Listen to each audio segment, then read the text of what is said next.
बुलेटिनच्या सुरुवातीला एक महत्त्वाची आणि मोठी बातमी आरक्षणाबाबत अजित पवार यांनी एक मोठं विधान केलेलं आहे। सुप्रिया सुळे यांच्यानंतर अजित पवार यांचं एक मोठं विधान समोर येत आहे। आर्थिक परिस्थितीनुसार आरक्षण मिळावं असं मत अजित पवार यांनी मांडलेलं आहे।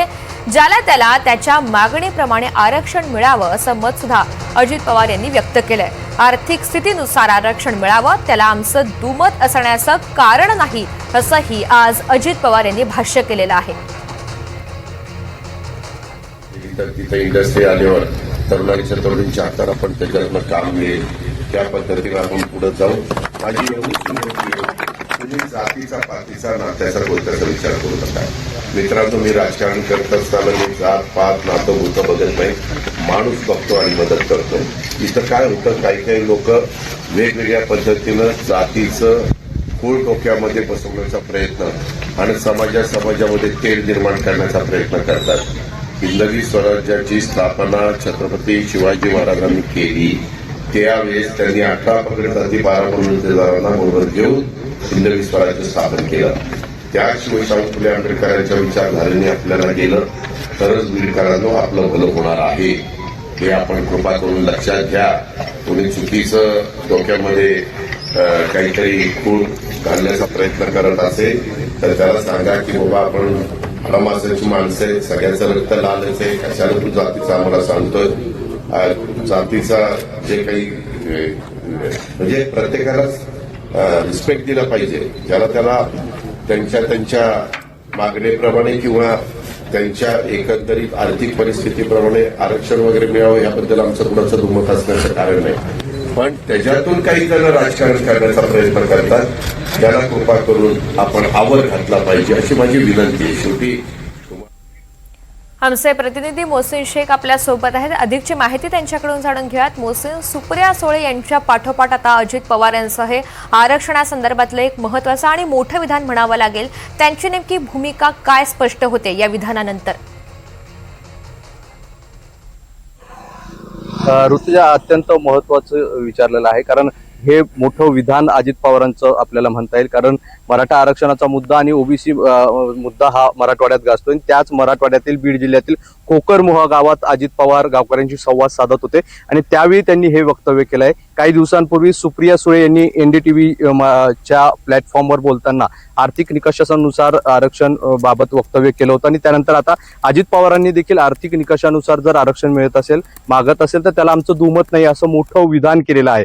आता याबाबतच आपण जेव्हा मनोज जरांगे यांना विचारलं होतं तर त्यांनी त्याला प्रत्युत्तर देताना असं म्हटलं होतं की नाही, आम्हाला ओबीसी मधूनच आरक्षण हवं आहे। म्हणजे ते सुप्रिया सुळे यांच्या वक्तव्यावर समाधानी नव्हते, त्यामुळे आता अजित पवारांनी देखील तेच वक्तव्य केलंय, त्यामुळे आणि तेही मराठवाड्यात त्यांनी वक्तव्य केले। त्यामुळे यावरून आता यावरून आरोप प्रत्यारोप होऊ शकतात किंवा अनेक प्रश्न उपस्थित विरोधकांकडून केले जाऊ शकतात। आता अजित पवारांनी हे वक्तव्य केलेलं आहे आणि बीडमध्ये गेल्या अनेक दिवसांपासून आपण बघतो की आरक्षणाचा मुद्दा गाजतोय, ओबीसी मराठा विरुद्ध असा संघर्ष पाहायला मिळतो। त्या ठिकाणीच अजित पवारांनी हे वक्तव्य केलेलं आहे आणि त्यांनी स्पष्ट सांगितलेलं आहे। त्यांचं वक्तव्य मी तुम्हाला थोडंसं वाचून दाखवण्याचा प्रयत्न करतो। त्याला त्याच्याप्रमाणे मागणीप्रमाणे आरक्षण मिळायला पाहिजे, आर्थिक परिस्थितीनुसार आरक्षण मिळालं त्याला आमचं दुमत असण्याचं कारण नाही असं विधान अजित पवारांनी केलेलं आहे। त्यांचं मोठं विधान आता हे म्हणावं लागेल। आता या सगळ्या त्यांच्या वक्तव्यावर राजकीय प्रतिक्रिया काय येतात हे पाहणं महत्वाचं असणार आहे, कारण सुप्रिया सुळे यांनी जेव्हा वक्तव्य केलं होतं त्यानंतर बीजेपी असेल किंवा एकनाथ शिंदेची शिवसेना असेल, जेवढे सत्ताधारी आहेत त्यांनी टीका केल्या होत्या, उत्तर दिलं होतं। आता सत्ताधारी अजित पवारांनी हे वक्तव्य केलं, त्यामुळे यावर आता काय राजकीय रिॲक्शन येतात हे पाहणं महत्वाचं असणार आहे। मात्र अजित पवारांचं हे मोठं वक्तव्य म्हटलं जात आहे। ऋतुजा, मोहसिन, आपण सोबत रहा। अजित पवार यांनी नेमकं वक्तव्य करताना काय म्हटलं होतं हे पुन्हा एकदा दाखवूयात। केवाडीसी केली तर तिथे इंडस्ट्री आल्यावर तरुणांच्या तरुणींच्या हातात आपण त्याच्यातनं काम मिळेल त्या पद्धतीने आपण पुढे जाऊ। माझी एवढीच विनंती आहे, तुम्ही जातीचा पातीचा नात्याचा गोष्टीचा विचार करू नका। मित्रांनो, मी राजकारण करत असताना मी जात पात नातं गोतं बघत नाही, माणूस बघतो आणि मदत करतो। इथं काय होतं, काही लोक वेगवेगळ्या पद्धतीनं जातीचं फूळ डोक्यामध्ये बसवण्याचा प्रयत्न आणि समाजामध्ये तेढ निर्माण करण्याचा प्रयत्न करतात। हिंदवी स्वराज्याची स्थापना छत्रपती शिवाजी महाराजांनी केली, त्यावेळेस त्यांनी 18 पगडीसाठी 12 बंडुतेदारांना बरोबर घेऊन हिंदवी स्वराज्य स्थापन केलं। त्याशिवाय शाहू फुले आंबेडकरांच्या विचारधारेने आपल्याला गेलं तरच वीरकरांनो आपलं भलं होणार आहे. हे आपण कृपा करून लक्षात घ्या. कोणी चुकीचं डोक्यामध्ये काहीतरी खूर घालण्याचा प्रयत्न करत असेल तर त्याला सांगा की बाबा आपण हाडामासाची माणसं आहेत, सगळ्याचं रक्त लालच आहे, कशाला तू जातीचा आम्हाला सांगतोय. जातीचा जे काही म्हणजे प्रत्येकाला रिस्पेक्ट दिला पाहिजे. ज्याला त्याला त्यांच्या मागणीप्रमाणे किंवा त्यांच्या एकंदरीत आर्थिक परिस्थितीप्रमाणे आरक्षण वगैरे मिळावं याबद्दल आमचं कुणाचं दुमत असण्याचं कारण नाही. पण त्याच्यातून काही जण राजकारण करण्याचा प्रयत्न करतात, त्याला कृपा करून आपण आवर घातला पाहिजे अशी माझी विनंती आहे. शेवटी तुम्हाला सगळ्यांना प्रत्येकाचा अधिकार आहे, विनंती करण्याचा अधिकार मला आहे, जो डॉक्टर बाबासाहेब आंबेडकरांनी संविधानाच्या द्वारे आणि घटनेच्या. तर या सगळ्या संदर्भात ची बातचीत करूयात. मराठा समन्वयक बाळासाहेब सराटे हे आपल्या सोबत आहेत. बाळासाहेबजी, आरक्षणाच्या संदर्भात अजित पवारांचं एक मोठं विधान समोर येते, त्यांच्या या एकंदरीत भूमिकेवर आपली पहिली प्रतिक्रिया? मुळामध्ये आरक्षणामध्ये आर्थिक निकष ही काही फार अशी आश्चर्याची गोष्ट नाहीये.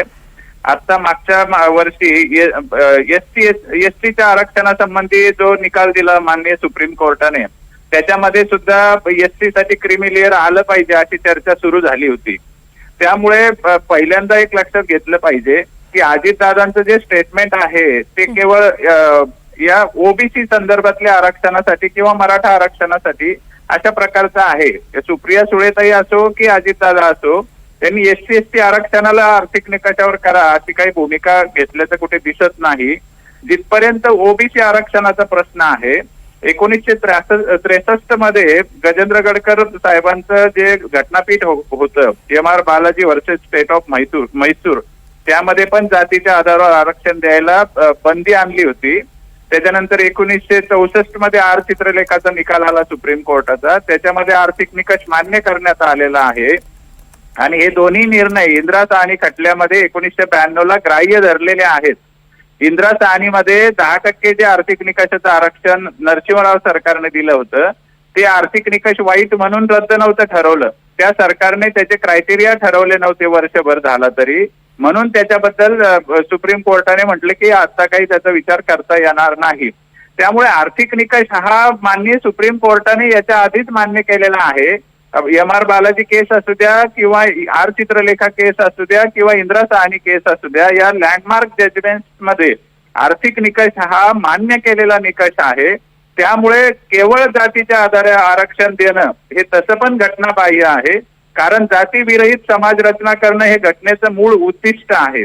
एसटी आणि एसटीचं जे आरक्षण आहे ते जातीच्या आधारित नाही, त्यांचं विशेष वेगळेपण आहे. एसटीचं आरक्षण हे अस्पृश्यता या निकषावर आहे आणि आदिवासींचं आरक्षण हे मुख्य प्रवाहापासून दूर असलेले लोक अशा अर्थाने आहे. त्यामुळे त्यांच्या जातीचं नसून त्यांच्या परिस्थितीचं आणि वेगळं वैशिष्ट्याचं ते आरक्षण आहे. त्यामुळे त्यांच्याशिवाय जे भारतामध्ये आरक्षण आहे ते आर्थिक निकषाला महत्व देणारं आरक्षण आहे. त्याशिवाय आता 2022 पासून आर्थिक दुर्बल घटकांसाठी विशेष आरक्षणाची तरतूद 15(6) आणि 16(6) अन्वये केली गेलेली आहे. सुप्रीम कोर्टाने ती मान्य केलेली आहे. 2019 पासून ईडब्ल्यूएसचं आरक्षण भारतामध्ये आणि प्रत्येक राज्यामध्ये सुरू आहे आणि ते केवळ आर्थिक निकषावरच सुरू आहे. तो निकष घटनात्मक ठरलेला आहे. त्यामुळे एकंदरीत ओबीसी आरक्षण आणि ईडब्ल्यूएस आरक्षण भारतातलं याचं कुठेतरी रॅशनलायझेशन झालं पाहिजे आणि जे काही निकष ठरतील त्याच्यामध्ये आर्थिक मागासलेपण, आर्थिक विवंचना किंवा प्रगतीच्या मध्ये अडथळे जे येतात ते कशामुळे येतात, व्यावसायिक रचना असते, कमी उत्पन्न गट असतो, ग्रामीण भागातलं वास्तव्य असतं, या गोष्टींना अधिक महत्व देण्याची गरज आहे. याबरोबरच आणखी एक मुद्दा मला अधोरेखित करायचा आहे की जी नॉन क्रिमिलियरची रचना आता ओबीसी आरक्षणामध्ये आहे ती बिनकामाची आहे. त्याच्यामध्ये अतिशय संदिग्धता आहे. त्यामुळे ओबीसी मध्ये क्रिमिलियर वगळले जातात हे अतिशय चुकीचं आणि गैरलागू स्टेटमेंट होऊन बसतं. बरोबर. आणि अशा भूमिका जेव्हा पुढे येतात तेव्हा हे टेक्निकल मुद्दे सुद्धा तितकेच चर्चिले जावेत किंवा त्या संदर्भात चर्चा व्हावी, ते विचारात घ्यावेत, हे सुद्धा तितकंच महत्वाचं असतं, जशी आपली मागणी सुद्धा आहे. बाळासाहेबजी, आपण या सगळ्या संदर्भात सविस्तर प्रतिक्रिया व्यक्त केली त्यासाठी धन्यवाद. यानंतर मनोज जरांगे यांचे सहकारी गंगाधर काळकुटे आपल्या सोबत आहेत. गंगाधरजी, अजित पवार यांचं एक मोठं विधान समोर येतं. आरक्षणाच्या संदर्भातलं आर्थिक स्थितीनुसार परिस्थितीनुसार आरक्षण मिळावं अशी कुठेतरी त्यांची भूमिका आहे. त्या संदर्भात आपली पहिली प्रतिक्रिया. मला वाटतं पवार फॅमिलीचं आरक्षणाच्या बाबतीत एक वेगळं धोरण दिसतंय, निरुत्साहाचं धोरण दिसतंय. मराठा समाज आरक्षण मागत असताना ओबीसीतून मागतोय, 50% आतलं मागत आहे आणि हे जाणून बुजून चुकीचे विधान करतायत. अजितदादा असतील, सुप्रियाताई असतील आणि पवार साहेबांचं पण विधान तसंच आहे. या त्यांच्या कृतीचा खरं तर निषेध करावा तेवढा कमी असा आमची भावना आहे. आम्हाला ओबीसीतून टिकणारं घटनेत असलेलं आरक्षण पाहिजे आणि एवढं सरळ मराठा समाजाचं आंदोलन होत असताना अजितदादाने असं चुकीचं वक्तव्य करण्यापेक्षा समाजाची भावना काय आहे, समाजाला कोणतं आरक्षण टिकू शकतं कोर्टात आणि समाजाला कुठल्या आरक्षणातून फायदा होतो हे बघितलं पाहिजे. असे चुकीचे स्टेटमेंट करण्यापेक्षा किंवा असे काहीतरी एका उपमुख्यमंत्री पदावर बसलेल्या व्यक्तीनं अशा पद्धतीचं वक्तव्य करणं अतिशय दुर्दैवी आहे. मनोज दादा आणि मराठा समाज गेले 2 वर्ष झालं एवढं आरक्षणासाठी लढत असताना आणि क्रिमिलेअरची अट आहे. ऍक्च्युअली कुठल्याही आरक्षणात क्रिमिलेअरची अट असल्यामुळं ते उत्पन्न विशिष्ट मर्यादेत गरिबालाच भेटतंय आरक्षण, परंतु याची जाण अजितदादाला नाही की काय असं वाटतं. त्यामुळं अत्यंत या खेदजनक बाब ही आम्हाला वाटते. अजितदादाने आरक्षणाचा अभ्यास करावा. अजितदादाने घटनेमध्ये SC ST आणि ओबीसी हे 3च प्रवर्ग आहेत, हेच अशाच पद्धतीने आरक्षण देता येतं आणि राज्य सरकारला सुद्धा तसे आरक्षण द्यायचे अधिकार आहेत, परंतु आर्थिक निकषावर आरक्षण द्यायचे अधिकार राज्य सरकारला नाहीत. याचंही भान अजितदादांनी थोडंसं ठेवलं पाहिजे आणि त्यांनी त्यांच्या भूमिकेत बदल केला पाहिजे. मराठा समाजाची असेल किंवा सगळ्याच समाजाच्या भावना काय आहेत आणि घटनेत काय लिहिलंय याचा अभ्यास अजितदादांनी केला पाहिजे अशी आमच्या सगळ्यांची भावना आहे ताई. पण गंगाधरजी, जेव्हा मनोज जरांगेंचं आंदोलन सुरू झालेलं होतं, मुंबईमध्ये ते दाखल झाले, त्यानंतर सुद्धा फारशी तशी प्रतिक्रिया, ठोस भूमिका त्यांची समोर आली नव्हती. अगदी नंतर GR निघाला, त्यानंतर सुद्धा अजित पवार हे प्रतिक्रिया देण्यापासून काहीसे दूर राहिले अशी एक चर्चा होती. आता थेट आपली भूमिका ते स्पष्ट करतायत आणि सुप्रिया सुळेने सुद्धा तशाच स्वरूपाचं काहीचं विधान केलेलं आहे. त्यांच्या या भूमिकेचा अर्थ नेमका कसा घ्यायचा या संदर्भात आपलं काय म्हणणं आहे? अजितदादांची भूमिका ही नेहमी तळ्यात मळ्यात राहिली. त्यांच्याच पक्षाचे असलेले जे मंत्री पदावर आहेत, घटनात्मक पदावर असलेले भुजबळ नावाचे मंत्री आहेत, ते घटनात्मक पदावर बसून मराठ्यांना आरक्षणाला विरोध करतात. जो सरकारने GR काढलाय, माननीय मुख्यमंत्री महोदयाने जो मनोजदादाच्या आरक्षण आंदोलनाला आणि मराठ्यांच्या आंदोलनाला सकारात्मक प्रतिसाद देऊन तो GR काढलाय, त्या GRला सुद्धा ते विरोध करतायत त्यांच्याच पक्षातले मंत्री. यावरून अजितदादांची दुटप्पीपणाची भूमिका समोर येते. अजितदादाला एका बाजूला ओबीसीला कुरवायचं, दुसऱ्या बाजूला मराठा समाजाला दुखवायचं नाही अशी त्यांची काही भूमिका आहे, परंतु त्यांनी जाणून बुजून मराठा. बरोबर, आपला मुद्दा लक्षात आलाय. कुठेतरी या भूमिकेविषयी त्यांनी परत एकदा विचार करावा अशी आपली मागणी आहे. गंगाधरजी, धन्यवाद. आपण प्रतिक्रिया व्यक्त केली आणि यानंतर ओबीसीचे नेते प्रकाश शेंडगे आपल्यासोबत आहेत. प्रकाशजी, आपण पाहतोय अजित पवार यांची एक महत्वाची भूमिका समोर येते, एक मोठं विधान समोर येते आरक्षणाच्या संदर्भातलं. आपलं काय म्हणणं आहे या सगळ्या संदर्भात? नाही, कसं आहे या बाबतीत मी ह्या प्रश्नाचं उत्तर जे आहे अगदी शालिनीताई पाटील त्या जवळजवळ 25-30 वर्षापूर्वी त्यावेळी हीच मांडणी करत होत्या की आर्थिक निकषावरती हे आरक्षण असलं पाहिजे काय. त्याच्यानंतर अनेक विलासराव देशमुखांनी सुद्धा ही मागणी केली होती काय. परंतु हे सामाजिक मागासलेपण आणि आर्थिक मागासलेपण याची गल्लत जी आहे ह्या नेत्यांची होते आहे. सुप्रियाताईंचं सुद्धा मागच्या आठवड्यात बघितलं, त्यांनी पण तीच मागणी केली. अरे पण ज्याच्या खिशात पैसे आहे पण जो असतो सामाजिक मागासलेला पण आहे. मी त्यांना बेल्लाराच्या पोराचं उदाहरण दिलं होतं शालिनीताईंना मी, किंवा एका 50 गाढवा असलेला बेल्लार आहे, त्याच्या वरचं म्हणजे कमरेला कायम 50-60 हजार खिशात असतातच त्याच्या काय. पण त्याचा मुलगा आणि 25-30 पगार घेणारा बाबू, त्याचा मुलगा जर ऍडमिशनला गेले शाळेमध्ये तर कुणाच्या मुलाला ऍडमिशन मिळेल? त्या बाबू 25,000 म्हणजे ज्याच्याकडे पैसे कमी आहेत त्या, पण त्याची मागासही पण त्याचं नाहीये, म्हणून तो त्याच्या मुलाला योग्यरित्या तयारीला पाठवणार. मग त्या मुलाच्या कॉम्पिटिशन मध्ये ह्या बेलदाराचा पोरगा कसा होणार आहे, कसा टिकणार त्याच्या पुढे? मग हे टिकण्यासाठीच हे सामाजिक मागासलेल्या आरक्षणाची आवश्यकता आहे. म्हणून या सगळ्या नेत्यांना आता या सामाजिक मागासलेपणाचे धडे देण्याची आवश्यकता आहे. मी देवेंद्र फडणवीसला विनंती करेन आणि मोदी साहेबांनी सुद्धा हा विषय त्यांनी निकालात काढलेला आहे. आर्थिक निकषावर आरक्षण ऑलरेडी दिलेलं आहे EWS. त्यामुळं हे पुन्हा आणि ही सामाजिक न्यायाच्या ह्या ज्या आरक्षणाच्या लढ्यातली ही जी मंडळी जी आहेत ते स्वतःच पुन्हा आणि नवीन काहीतरी आणून ह्या सामाजिक न्यायाच्या लढ्यामध्ये खूप मोठं वादळ आणि खूप मोठे अडचण निर्माण करायचा प्रयत्न करतायत. त्याचा मी वास्तविक निषेध करतो आणि या आर्थिक निकष आणि सामाजिक निकष जे आहे याचे ह्या सगळ्या नेत्यांनी आधी अभ्यास करावा आणि मग बोलावा. प्रकाश, आणखी एक महत्त्वाचं, मराठा नेत्यांची सुद्धा या संदर्भात आपण प्रतिक्रिया जाणून घेण्याचा प्रयत्न केला. मराठा आरक्षणाच्या विरोधातली किंवा विरोध दर्शवणारी त्या संदर्भातली काहीशी भूमिका असल्याची भावना सुद्धा अगदी काही वेळापूर्वी गंगाधर काळकुटे यांनी व्यक्त केलेली आहे. त्यांच्या भूमिकेमुळे, अजित पवार यांच्या भूमिकेमुळे कुठेतरी आणखी हा वाद तेढ निर्माण होऊ शकतो. तर कसं आहे की हा आरक्षणाचं हे जे सगळं 3-13 वाजलेले आहेत हे नेत्यांच्या म्हणजे मानसिकता जे आहे समोर आहे त्याला घालवायचं कसं या माध्यमातून हे सगळे घोटाळे सगळे करून ठेवलेले आहेत. आर्थिक गरीब आता मराठा समाज गरीब मराठ्यांना न्याय मिळाला पाहिजे ही भूमिका आम्हा सगळ्यांची होती, भुजबळ साहेबांची होती, सगळ्यांची होती. तर यांना न्याय मिळाला पाहिजे बरोबर. त्यांची मागणी म्हणून 58 नेत्यांनी अभ्यास केला पाहिजे अशा स्वरूपाची विधानं करताना किंवा याच्या संदर्भातला आधीचा सुद्धा पार्श्वभूमी जाणून घेतली पाहिजे असं आपलं मत आहे. प्रकाश, धन्यवाद, आपण प्रतिक्रिया व्यक्त केली. ओबीसी नेते लक्ष्मण हाके आपल्यासोबत आहेत, त्यांच्यासोबत चर्चा करूयात. लक्ष्मणजी, अजित पवार यांची एक महत्वाची भूमिका समोर येते आरक्षणाच्या संदर्भातली, आपली पहिली प्रतिक्रिया जाणून घ्यायची. बघा, अजितदादा पवारांनी जे आर्थिक निकषाचं बोललेले आहेत, ऑलरेडी केंद्रानं EWS इकॉनॉमिकल विकर सेक्शन घटना दुरुस्ती करून दिलंय ना. मग EWS स्वीकारायचं सोडून आडेल तट्टू भूमिका घेणाऱ्या आणि ओबीसीची सामाजिक न्यायासाठी प्रतिनिधित्वासाठी जे ओबीसीचं आरक्षण आहे हे आरक्षण संपवणाऱ्या मनोज जरांगेला पाठिंबा का दिला? अजितदादा पवारांचं खरं तर त्यांनी त्यांच्या आमदारांना आणि माननीय देवेंद्र फडणवीस साहेबांकडे ही मागणी करावी की जी ऑलरेडी नरेंद्र मोदी साहेबांनी दिली ना घटना दुरुस्ती करून 10% EWS. त्यामुळं हे काय चाललंय नक्की, या लोकांना आरक्षण म्हणजे काय ही गोष्टच इथल्या लोकांना माहिती नाही. एवढं निकृष्ट दर्जाची वक्तव्य करतात ही लोक. सुप्रिया सुळेंचं सुद्धा काल वक्तव्य ऐकलं की सुप्रिया सुळे म्हणतात की आर्थिक बेसड मिळावं.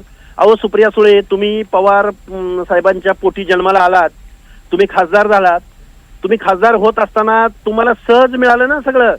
पण जो सामाजिक दृष्ट्या मागासाच्या कुटुंबामध्ये एखाद्या बेरेड समाजाच्या घरामध्ये एखादी मुलगी जन्माला आली तर तिला निवडणूक लढायला, तिला नोकरीमध्ये जायला, तिला सिव्हिलायझेशन तिचं होत असताना तिला काय हर्डल्स पूर्ण करावे लागतात हे उत्कृष्ट संसदपटू असलेल्या सुप्रिया सुळेंना काय कळणार? सोन्याचा चमचा तोंडामध्ये घेऊन जन्माला आलेल्या माणसांना सोशल डिस्क्रिमिनेशन काय असतं, सामाजिक दुजाभाव काय असतो आणि गावगाड्यामध्ये वेगवेगळ्या लोकांना काय जातीहीनतेची वागणूक इथल्या व्यवस्थेने दिली हे यांना काय कळणार हो? एवढे निकृष्ट प्रतीचं वर्तन आजकालच्या आमदार, खासदार आणि मंत्र्यांकडून बघायला मिळतंय. अहो, यांनी कधीतरी रिझर्वेशन पॉलिसीचा कधीतरी अभ्यास करावा. मला वाटतं यांना आमदारकीच्या खासदारकीच्या शपथा घेत असताना या माणसांचं काउन्सिलिंग झालं पाहिजे. या माणसांना संविधान समजावून सांगितलं पाहिजे की गावगाड्यातला SC ST यांना रिझर्वेशन दिलंय म्हणजे त्यांच्यावर आपण काहीतरी उपकार करतोय या भावनेमध्ये हे साले सगळे वागताना दिसतात. तुम्हाला लाज वाटली पाहिजे एखाद्या रिझर्वेशनकडे एवढ्या कुत्सित आणि हीन भावनेनं तुम्ही बघताय. अरे यांच्या शेकडो वर्षामध्ये यांचं शोषण तुम्ही केलं ना, आणि मग त्यांना प्रतिनिधित्व देणं हे संविधानाचं तत्व आहे ना. त्यामुळं अजितदादा पवार वगैरे ही माणसं आहेत ना, हे असं काहीतरी एवढे यांना एवढेच बेसिक लाईन माहित नसावी संविधानाची. We the people of India, आम्ही या भारतामधले लोक, आम्ही प्रत्येकाच्या हक्क अधिकार आणि प्रत्येक माणसाला या भारताच्या लोकशाहीमधले आम्ही नागरिक आहोत. त्यांच्या मनामध्ये कुठली जात भावना, कुठली अपपर भावना किंवा कुठली तरी हीनतेची भावना त्याच्या मनात निर्माण होऊ नये म्हणून हे रिप्रेझेंटेशनसाठी हे रिझर्वेशन आहे. काय बोलतात, कसं बोलतात, दिले ना मग EWS आरक्षण नरेंद्र मोदी साहेबांनी. ते फक्त त्या जरांगेला समजावून सांगा. आणि अजितदादा पवार, अरे बोलताय काय, अरे तुम्ही लगेच तो GR रद्द करा, चला तुमचं स्वागत करतो. करताय का GR उद्या रद्द करायला सांगा अजितदादा पवारांना. उपमुख्यमंत्री पदी बसायचं आणि दुसऱ्या बाजूला आपल्या आमदारांना बेकायदा मागण्या करायला लावायच्या. हे कुठली दोगली नीती अजितदादा पवारांची? त्यामुळं लोकांना कळून चुकलंय, गावगाड्यातल्या तरुणांना कळून चुकलंय रिझर्वेशन म्हणजे काय आणि तुम्ही आमच्या भाऊभाऊनांची काय कसे खेळता आहात हा महाराष्ट्र बघतोय. हो, हाकेशजी धन्यवाद, आपण सविस्तर प्रतिक्रिया व्यक्त केली त्यासाठी.